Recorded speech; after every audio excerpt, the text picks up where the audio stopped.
Welcome back, dear listener. Or perhaps welcome for the first time.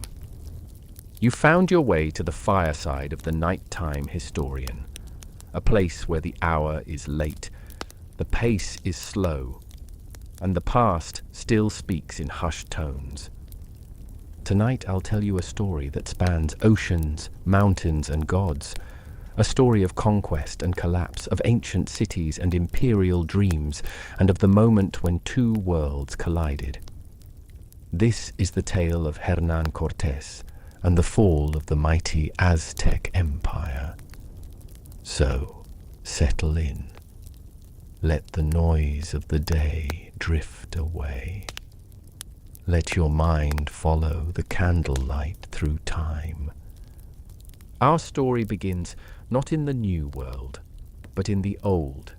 It is the year 1485, in the dusty little town of Medellín, in the kingdom of Castile, what we now call Spain. It was a time of great change. Spain, newly unified under Ferdinand and Isabella, had just completed its centuries-long Reconquista. The last Muslim kingdom in Iberia had fallen. The Inquisition had begun, and across the Atlantic, a new world had just been glimpsed. Hernán Cortés was born into this world of ambition and transition. He came from a family of lesser nobility, hidalgos. They had noble blood, but not the wealth to match. His father, Martín Cortés de Monroy, was a cavalry captain. His mother, Catalina Pizarro Altamirano, came from a similar class. From them, Hernán inherited pride, name, and the thirst to climb higher.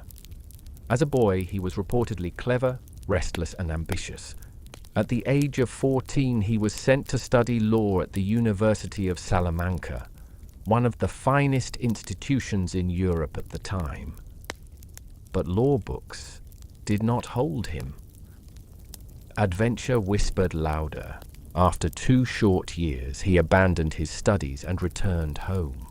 His ambitions now pointed west, across the ocean, toward the lands newly claimed by Spain. At 19, he set sail for Hispaniola, the heart of Spain's early colonies in the Caribbean. There, his rise began. The Spanish Caribbean in the early 1500s was a frontier of ambition and brutality. Cortés arrived in Hispaniola in 1504. It was a world of plantations, gold hunts, native uprisings, and ruthless power grabs. In this chaotic atmosphere, Cortés proved himself shrewd and opportunistic. He served under Governor Nicolás de Ovando. He received land.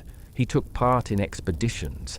And like many conquistadors, he became an encomendero, granted control over indigenous labor and land. In modern terms, a local colonizer with wealth and authority built on violence.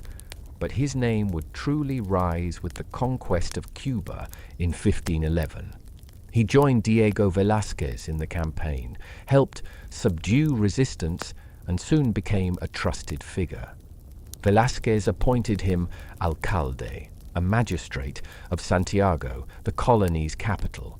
Cortés thrived both politically and personally. He gained land, status, and influence, but he was not content. He watched the explorers returning from Yucatan with tales of gold and mighty cities on the mainland, and when Velázquez planned an expedition to the Mexican coast, Cortés moved to place himself at its head. At first, Velázquez agreed, but then he grew wary. Cortés was too independent, too ambitious. He tried to revoke the commission, but Cortés was already preparing to sail.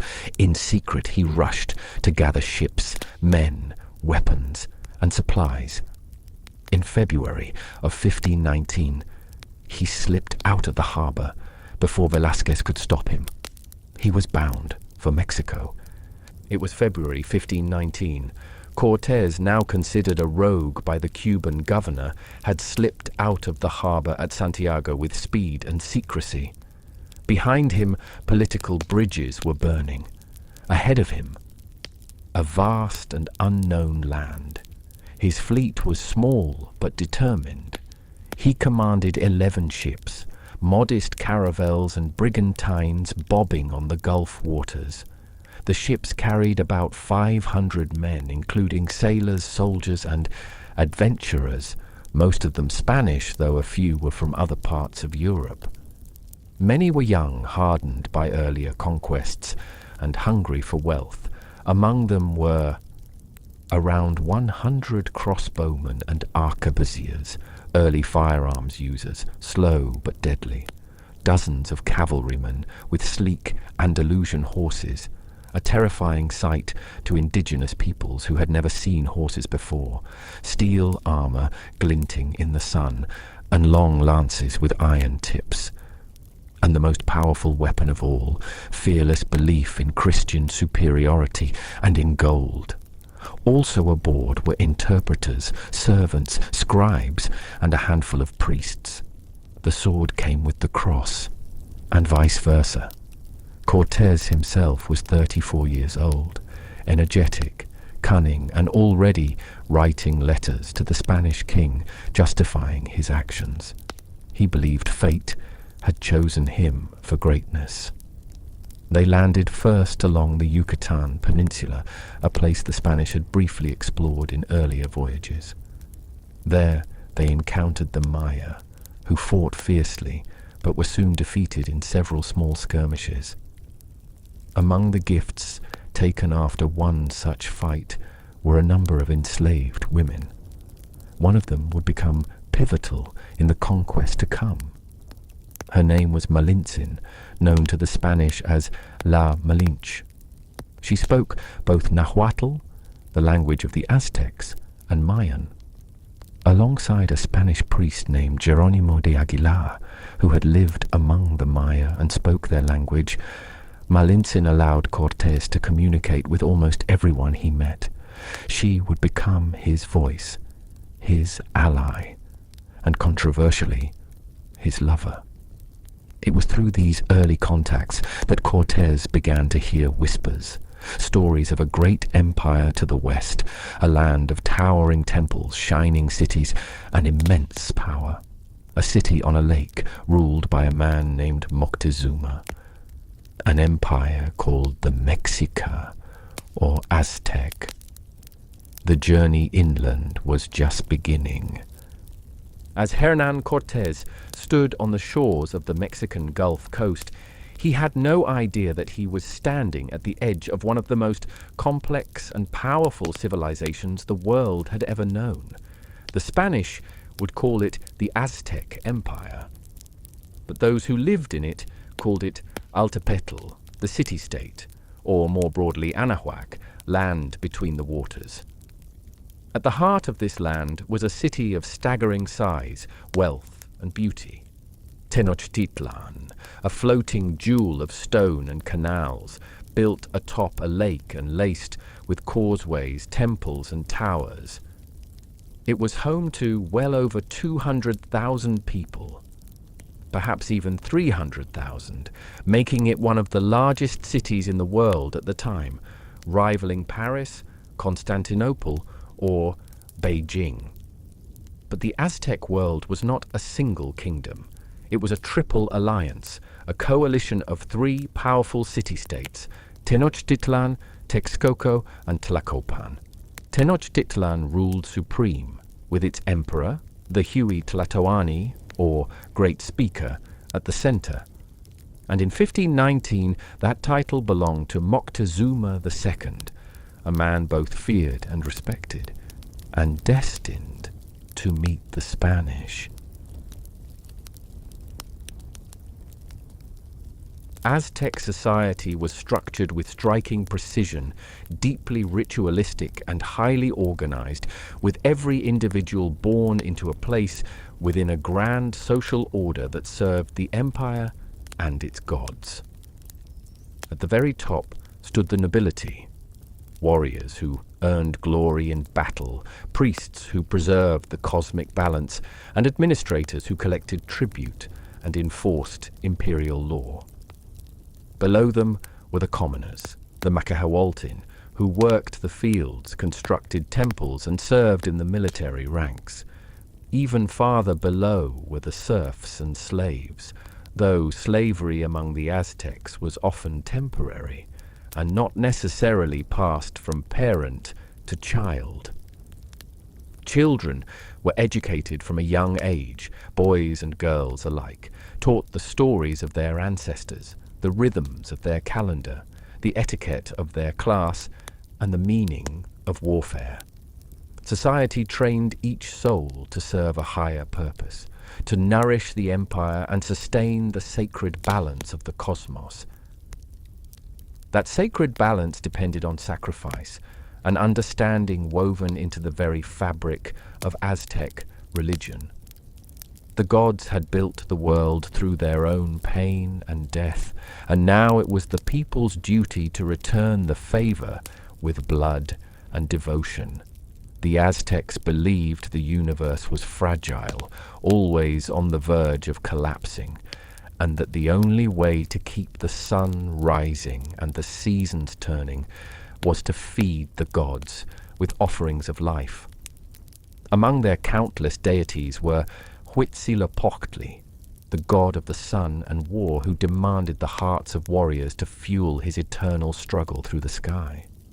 Tlaloc, the god of rain, who required the tears and blood of children to send water to the fields, and Quetzalcoatl, the feathered serpent, a more peaceful figure associated with wind, knowledge, and creation. Towering temples formed the hearts of cities, and at the top of those great pyramids, ritual sacrifice was performed with solemn choreography, priests raising hearts to the sky as drums thundered and the people watched. To the Spanish, it would seem brutal, but to the Aztecs, it was sacred responsibility, a payment for the gift of existence. The empire itself stretched across the central highlands of what is now Mexico, reaching from tropical coasts to mountain passes, covering some 80,000 square miles and holding perhaps 6 million people under its rule. It was held not by roads or uniform governance, but through a complex network of tribute and intimidation. Dozens of neighboring peoples sent goods to the imperial capital, gold and turquoise, cacao and jaguar pelts, feathered cloaks and baskets of maize. The capital, Tenochtitlan, dominated the alliance of 3 cities known as the Triple Alliance, with its sister cities Texcoco and Tlacopan playing secondary roles in a structure designed to concentrate power at the empire's center. Yet not everyone submitted. Powerful enemies remained in the surrounding highlands, and none more so than the Tlaxcalans, a fiercely independent people who had resisted Aztec dominance for generations. When Cortés would arrive, it was into this world he stepped, a world of power balanced on tribute, loyalty, and fear. And with a few well-chosen allies, that balance could be tipped. In the spring of 1519, Hernán Cortés stood upon the humid shores of the Gulf of Mexico, his boots pressed into soft, wet sand. Behind him lay the restless sea and the 12 ships he had commanded from Cuba. Ahead, the vast inland world of Anahuac, unknown, untamed, and steeped in stories of cities built on lakes and gods who walked like men. He did not know what he would find, but he knew there was no going back. At a settlement they christened Villa Rica de la Vera Cruz, Cortés did the unthinkable. He ordered his ships to be scuttled and burned, sending their wooden hulls to smolder in the shallow waters. The men, stunned, watched their last link to home dissolve in smoke and tide. But it was no accident. This was deliberate. Cortés had removed the possibility of retreat. They would not return to Cuba. They would either conquer or die. From there, they turned west. The march inland began slowly, a procession of some 500 men, a handful of horses, packs of dogs, carts, cannons, scribes, priests, and now indigenous interpreters. La Malinche, or Malintzin, walked near Cortés, often barefoot, her voice translating between Nahuatl and Spanish, threading worlds together with every word. Geronimo de Aguilar translated from Mayan to Spanish. Between them, Cortés gained ears and tongue in a land not his own. The landscape was heavy and alive. Thick jungle crowded the path, its undergrowth tangled and damp. Roots snaked beneath their feet, and towering trees blocked out the sun. The air was wet and dense, buzzing with unseen insects, carrying the deep, earthy scent of rot and rain. Strange calls echoed from the canopy. The cough of howler monkeys, the hiss of reptiles and birds whose colors flashed like fire between the branches. For many of the Spaniards, this was not just foreign, it was alien. They whispered of demons, of spirits in the forest. Their armor rusted in the constant humidity. Gunpowder grew damp, blisters festered. Even the horses, majestic and feared in battle, grew anxious on the narrow trails. But they pressed on. Soon they reached the city of Chempoala, ruled by the Totonacs, proud, gold-wearing nobles who greeted the Spanish not with swords, but with grievances. The Totonacs were vassals of the Aztec Empire, and the weight of tribute had bent their backs. They offered Cortés food, shelter, and quiet desperation. In return, he promised protection. Whether he intended to keep that promise was irrelevant. An alliance was made. From there, the march turned toward the mountains, where the jungle gave way to pine forests, and mist gathered in the valleys like smoke. Higher and higher they climbed into cooler air and sharper winds, toward the territory of the Tlaxcalans, fierce warriors renowned for their hatred of the Aztecs. What followed was blood. The Tlaxcalans met the Spanish with open hostility. Battles broke out in bursts, obsidian blades against steel, slings and spears against muskets and cavalry. The Spanish lines nearly broke until Cortés called for truce. Weeks of negotiation followed, and slowly the Tlaxcalans listened. They saw in Cortés a weapon, not a savior, not a friend, but a dagger to plunge into the heart of their enemy. And so the pact was made. Thousands of Tlaxcalan warriors joined the Spanish ranks, and now Cortés no longer marched as a handful of outsiders. He commanded a force, mixed, multilingual, uneasy, but growing. It was not just an expedition, it was the seed of a rebellion. They continued westward through rolling highland meadows where farmers stopped to stare and children scattered at the sight of horses. They entered Cholula, a sacred city of temples and festivals. The people received them warmly, too warmly. Cortés, hearing of a secret plot against him, struck first. His men surrounded the city's ceremonial center and unleashed slaughter. Hundreds died in the courtyards of the gods. The temples ran red. The Spanish claimed it was preemptive. The message was unmistakable. From there, the march turned one final bend, climbing to the mountain pass that separated the eastern highlands from the Valley of Mexico.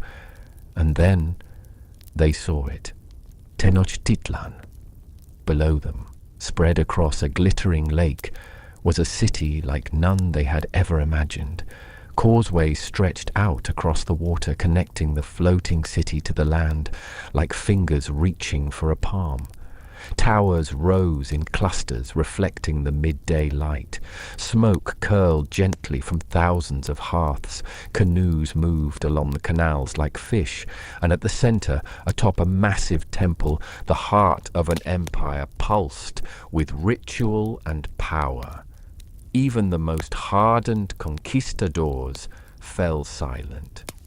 They had reached the house of the gods, and Moctezuma was waiting. The morning sun rose slowly above the mountains, casting golden light across the Valley of Mexico. Mist clung to the lake in delicate swirls, shifting gently as the wind stirred its surface. Birds called from the reeds. Canoes glided silently between the lilies. And far beyond the lake's edge, Hernán Cortés stood at the head of a long winding procession, an army of Spaniards, Tlaxcalan warriors, servants, priests, translators, and horses. They had come far, through jungle, blood, and betrayal, and now they had arrived. The city before them did not rise from land, it rose from water. Tenochtitlán stood at the center of Lake Texcoco, floating on a series of islands bound together by stone and willpower. 3 great causeways stretched across the lake like arms of the gods, wide, paved with stone, lined with canals and bridges. The air here was fresh and damp. The city gleamed beneath the sky like obsidian dipped in sunlight. Step by step the army moved forward, the causeway groaning softly beneath the weight of horseshoes and iron boots. To either side, the waters stretched outward, glinting with movement. Fishermen in dugout canoes paused to stare, drifting slowly in silence. White herons stalked in the shallows. The lake was quiet, still, watching. As they drew closer to the city, the scale of it unfolded. Tenochtitlan was alive, vibrant, ordered, and unlike anything the Spaniards had ever seen. Streets ran in straight lines, clean and swept, with aqueducts carrying mountain water into stone fountains. Canals crisscrossed the city like veins, and sleek, flat-bottomed boats moved quietly through them like silent messengers. The buildings were whitewashed and tall, arranged in careful patterns decorated with red, blue, and ochre. Flower gardens hung from balconies. Courtyards filled with bubbling fountains and sculpted deities opened behind wide stone gates. The smell of the city was unfamiliar, sweet with incense, clay, and burning copal, but also rich with maize and roasting cacao from the markets. And the people watched. Men in cotton cloaks and feathered headdresses stood solemnly along the path, arms crossed in silence. Women bowed their heads as the army passed. Children peeked from behind columns, wide-eyed and unmoving. There was no panic, no attack, only stillness. They had been expected. The road through the city led to a vast ceremonial plaza, and in the center of it rose the Templo Mayor, the great temple, towering in stone and color, twin staircases rising toward the sky like jagged spines. Smoke drifted from its summit. Drums throbbed in the distance, low and steady, like a heartbeat beneath the stone. No European city, no castle, no cathedral had prepared them for this. Some of the Spanish soldiers murmured quietly to one another, crossing themselves. Others said nothing at all. They were conquerors, or so they believed. But as they entered the city of Tenochtitlan, more than one felt like a guest among gods. The air was thick with the scent of flowers, not wild flowers from fields, but arranged, deliberate, ceremonial, petals scattered on the path like offerings, their perfume drifting in the warm breeze. Cortés and his men advanced through the city at a slow, measured pace.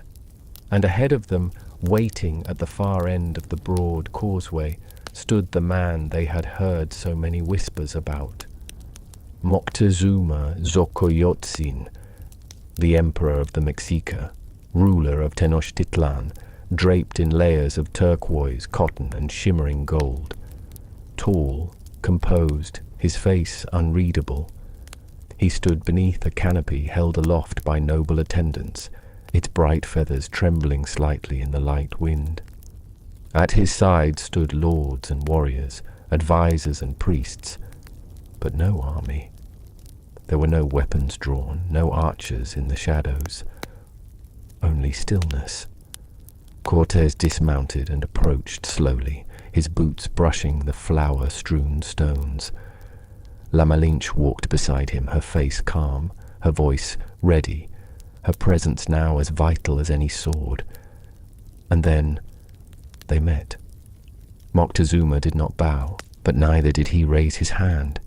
Instead he spoke, soft and deliberate, and through Malinche's voice his words reached Cortés. "We have been waiting for you," he said. "Or perhaps we have known you would come." The moment was heavy with meaning, though no one was quite certain of what kind. Cortés offered gifts, a necklace of Venetian beads, small items from Spain. Moctezuma returned the gesture with obsidian mirrors, jewels, and embroidered cloaks. One of the gifts was a golden necklace, heavy, warm in the hand, crafted in the shape of shrines and serpents. But beneath the politeness, something stirred. Cortés bowed awkwardly. Moctezuma touched his shoulder gently. There was no clash of empires, not yet, no fire, no sword, only ceremony. The emperor led Cortés and his men through the heart of the city, not as prisoners, not as honored guests, but something between, perhaps as omens, perhaps as destiny. As they walked, Cortés glanced at the people watching from terraces, rooftops, alleys. He could feel the tension beneath the quiet, like the still air before a thunderstorm. Moctezuma's eyes revealed little, but his hands, though poised, were never still. Later, the Spaniards would debate what he had seen in them. Gods? Invaders? Messengers of fate?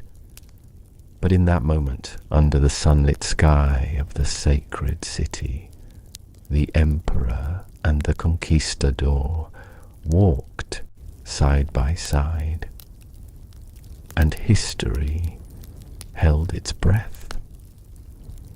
The Spanish were led through the ceremonial heart of Tenochtitlan, past colonnades and canals, past sculpted gods in niches of painted stone, past wide open plazas and quiet rows of market stalls. The city opened before them like a maze of order and colour, and at last they were brought not to a prison, not to a camp, but to a palace, one of the many great houses belonging to the royal family. Cool stone walls, shaded courtyards, tiled pools, and private quarters. It was there, inside that quiet complex of carved lintels and incense-sweetened halls, that Cortés and his men would live, not among the people, but inside the emperor's walls, not conquered, not free. The rooms were clean, bare by European standards, yet rich in geometry and symbolism, mats of woven reed for beds, high windows to catch the breeze from the lake, stone basins of water that reflected the ceiling like mirrors. Guards stood at the entrances, unarmed but silent, watching always. Servants came with food 3 times a day, tamales wrapped in green leaves, tortillas stacked like warm paper, beans cooked with herbs, fruit chilled from the mountain tops, and chocolate thick and bitter served in cups of carved bone or black clay. Some Spaniards hesitated, uncertain, others drank it greedily. Cortés accepted all and gave nothing away. Each day Moctezuma came to visit, sometimes in silence, sometimes with questions, always with dignity. They spoke of religion, of the sun and the stars, of kings and priests. They exchanged stories of worlds divided by oceans, but they did not speak of conquest. Not yet. At night, the sounds of the city reached the palace walls, laughter in the streets, the soft splash of boats in the canals, distant drums echoing like slow thunder beyond the rooftops. And still the Spanish waited. They observed the layout of the city, its towers and causeways, its markets and warehouses, its temples lined with carvings and skulls. They counted soldiers at practice fields. They asked about roads, about water supplies, about gates, always polite, always patient, but always watching. Moctezuma too watched, his face calm, but his counselors grew uneasy. The presence of foreigners at the very heart of the empire, given shelter under royal roofs, granted food and favor by the emperor himself. It was unprecedented, unnatural. Rumors began to spread that the emperor was paralyzed, that the gods were displeased, that the city itself had fallen under a spell. But for now, the palace remained quiet, and the Spaniards remained inside it, waiting, like wolves who had been fed but not forgotten. The days passed like mist, quiet but full of weight, and within the calm halls of the palace something began to shift. Cortés, ever watching, ever listening, came to believe, or perhaps convinced himself, that danger loomed. Some said the emperor was planning a trap. Others whispered of sacrifices to come. Still others said nothing at all, but their silence carried meaning. The palace grew colder. The food came slower. The guards stood closer. Outside, the city carried on. Priests made offerings at the temples. Merchants filled the markets. Children played along the canal banks. But within the walls, tension was growing like smoke in a closed room. Then, news arrived. Spanish soldiers stationed on the coast had been attacked and killed by Aztec forces near Veracruz. Whether it was retaliation or miscommunication, Cortés saw his chance, or his excuse. He summoned his captains, walked the stone corridors with slow precision, and gave the order that would change everything. They were to seize the emperor, not as a prisoner, but for his own protection. A guest turned hostage, the god king held behind his own doors. The moment was quiet, no swords drawn, no shouting, only a brief, stunned stillness as the Spanish entered Moctezuma's chamber and surrounded him with calm, deliberate force. Moctezuma did not resist. He did not scream, did not strike. Perhaps he believed resistance would mean war. Perhaps he feared the omens. Perhaps he had already surrendered in his heart. He walked with them, under guard, from his chamber to another room, a finer one, still within the palace, but now watched. Every movement was now a negotiation. Every word from the emperor passed through Malinche's voice, carefully shaped, carefully offered. The empire outside still obeyed him, for now, but its heartbeat had changed. He was still the great speaker, still the divine voice of Huitzilopochtli, and yet he now lived under the protection of men who had come from beyond the sea.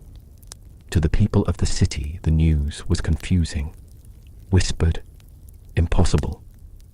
Could the emperor really be a captive? Could he be both ruler and prisoner? And if the emperor was no longer in control, who was?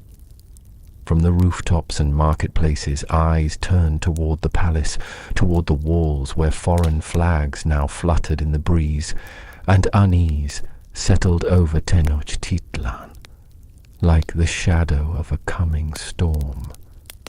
The silence of the palace had grown heavier with each passing day. Outside, the city still moved. Traders haggled, children laughed, priests tended the fires at the altars. But something was different now, something brittle. Eyes lingered too long on the guards at the gates. Words fell quiet when Spanish boots passed by. The illusion of harmony, thin as smoke, was beginning to tear. And then, as if the gods themselves had grown tired of patience, the peace was broken. Cortés had left the city for a time, marching east to face a new threat. A Spanish force sent from Cuba to arrest him. He left behind a smaller garrison of soldiers under the command of Pedro de Alvarado, a man with a short temper and a poor grasp of diplomacy. While Cortés confronted his own countrymen at the coast, eventually convincing them to join him, Alvarado remained in Tenochtitlan, watching, waiting, and then acting. It was the time of the Toxcatl festival, one of the most sacred ceremonies in the Aztec calendar, a celebration of renewal, sacrifice, and devotion to the god Tezcatlipoca. Nobles and warriors gathered in the great temple courtyard, dressed in bright feathers and gold, their faces painted, their music rising like incense into the sky. The plaza was full, dancing, chanting, drums, the city alive with reverence. And then, without warning, Alvarado attacked. Spanish soldiers stormed the courtyard, blades drawn, muskets readied. They cut down men who were unarmed, priests in mid-song, warriors who carried no shields. The sacred grounds ran red. The drums stopped.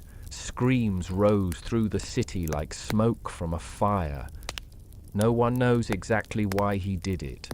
Fear, a misunderstanding, a desire to strike first. It doesn't matter. What matters is that in a single moment the Spanish were no longer strange guests, no longer distant threats. They were murderers, desecrators. The city erupted, not in chaos, not yet, but in fury. The streets swelled with anger.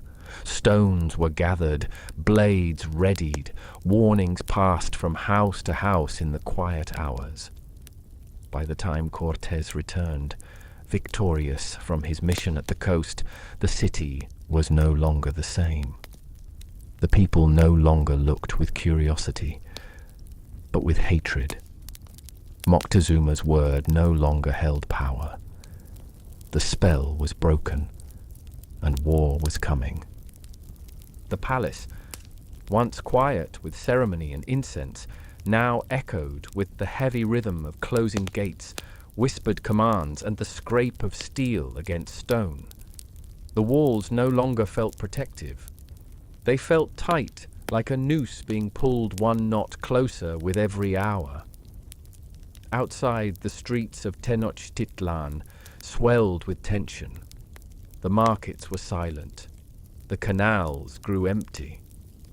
The air itself seemed sharper, as if it carried ash instead of mist. The people no longer spoke the emperor's name with reverence, only questions. Where was he? Why had he allowed the foreigners to return? Why had he said nothing of the massacre? Had he gone mad? Or worse, had he surrendered to them? Inside the palace, Moctezuma paced, or perhaps he sat motionless, staring at the walls. No one quite agreed.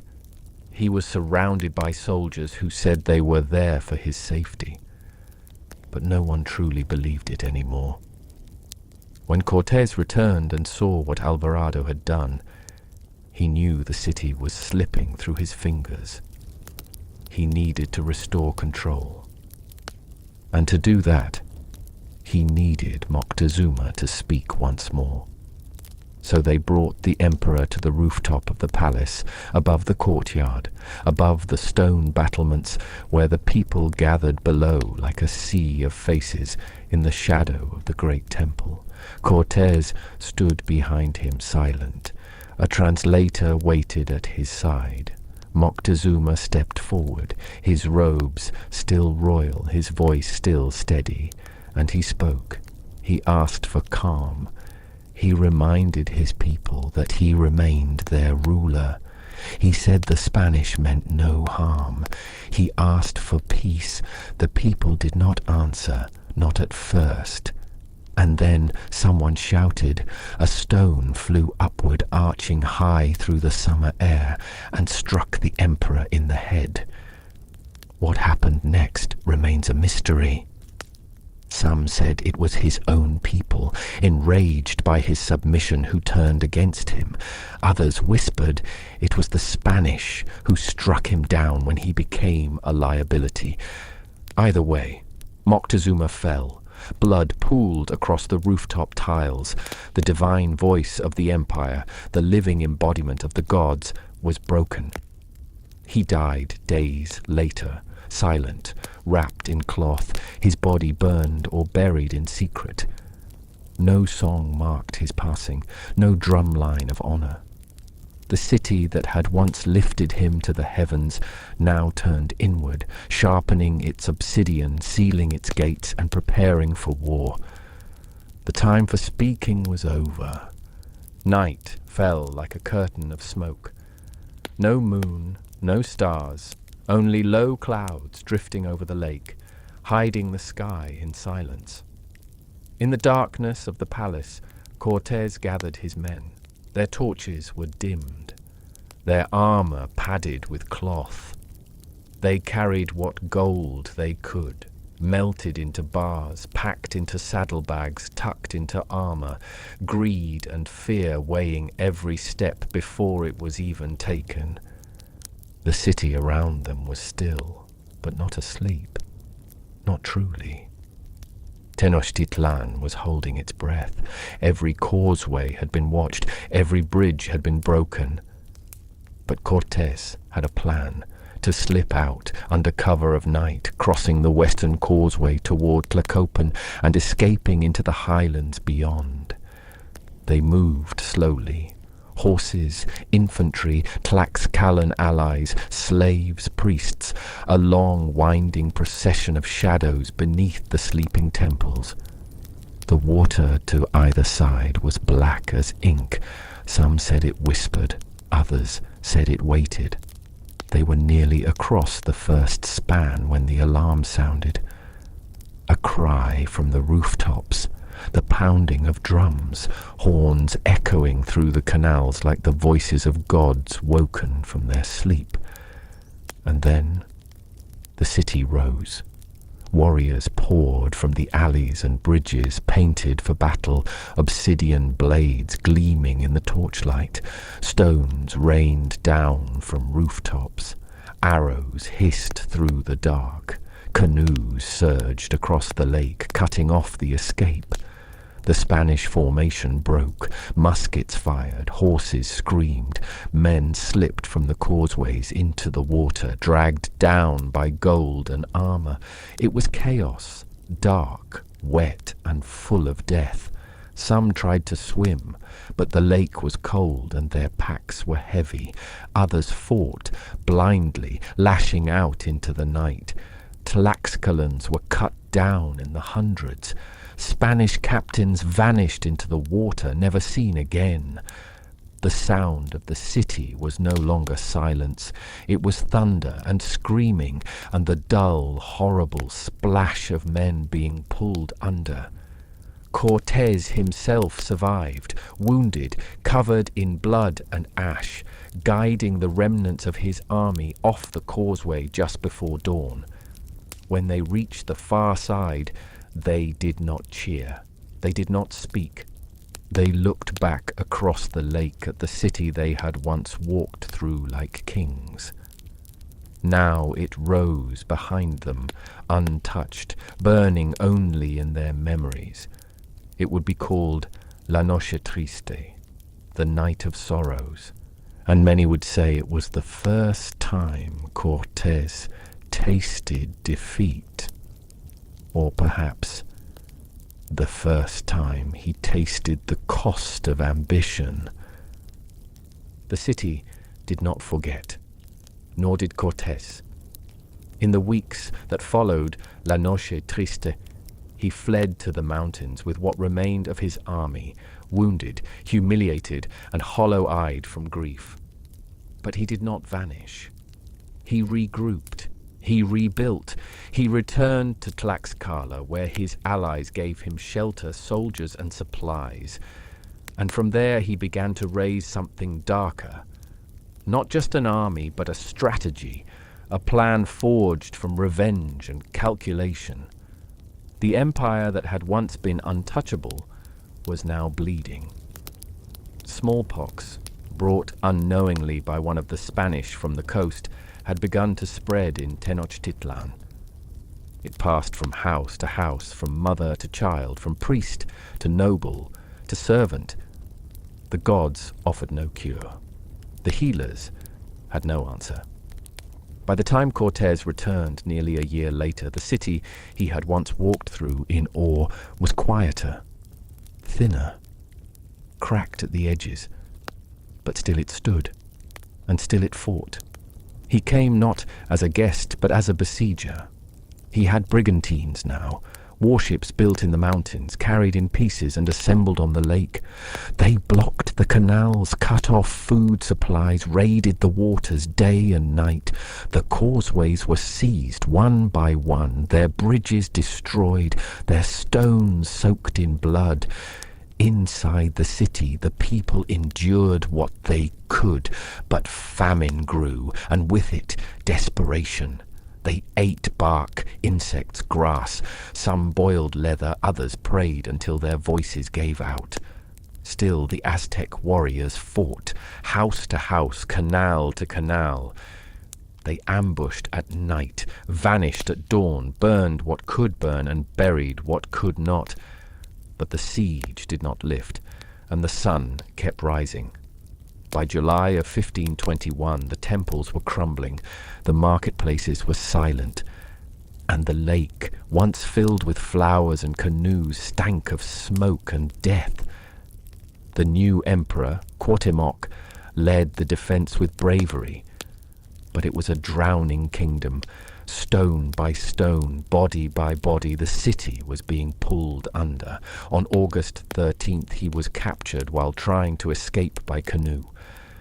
They brought him to Cortés, tired, bloodied, defiant, and the last ruler of Tenochtitlan. With his capture, the war ended.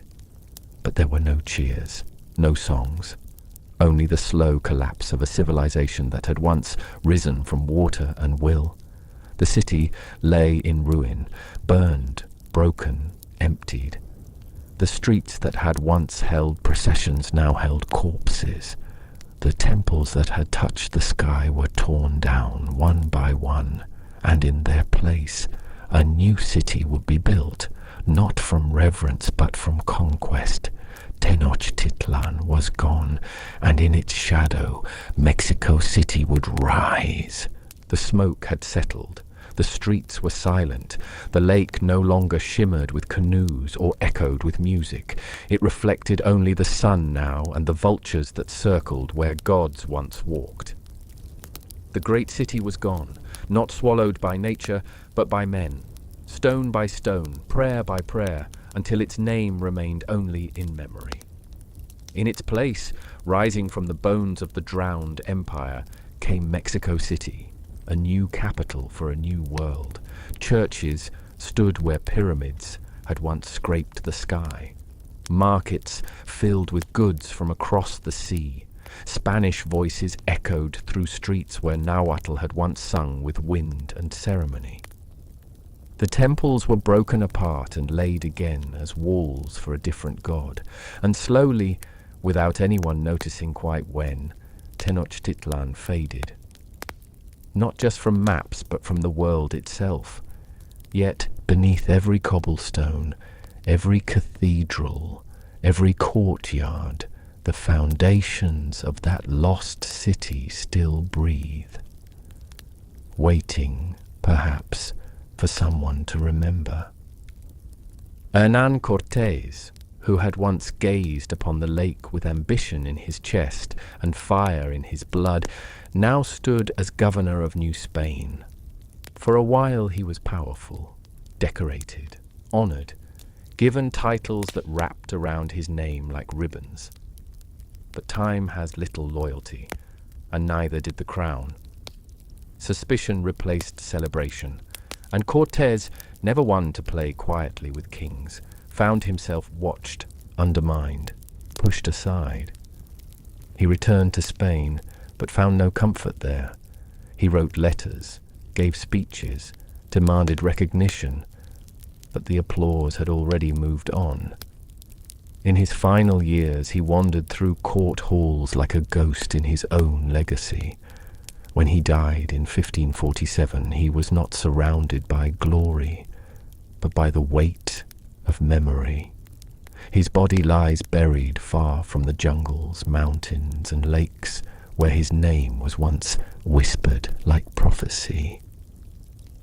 And if anyone speaks of him now, they speak not of greatness, but of consequence.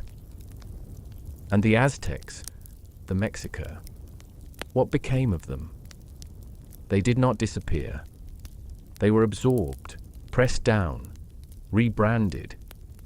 Yet they endured.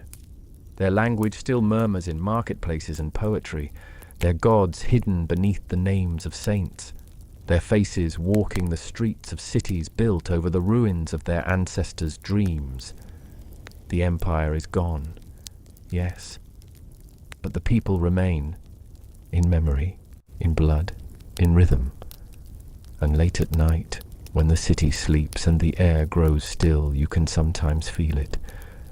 The breath of the past rising through cracks in the stone, the distant sound of drums, a shimmer on invisible water, footsteps that do not echo, only drift. History does not sleep, not really. It lingers, like mist, like candlelight, like the final sigh before the world goes still.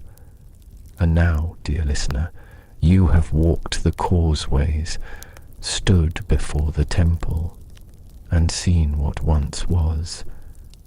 So close your eyes. The night is here, and history will wait for you.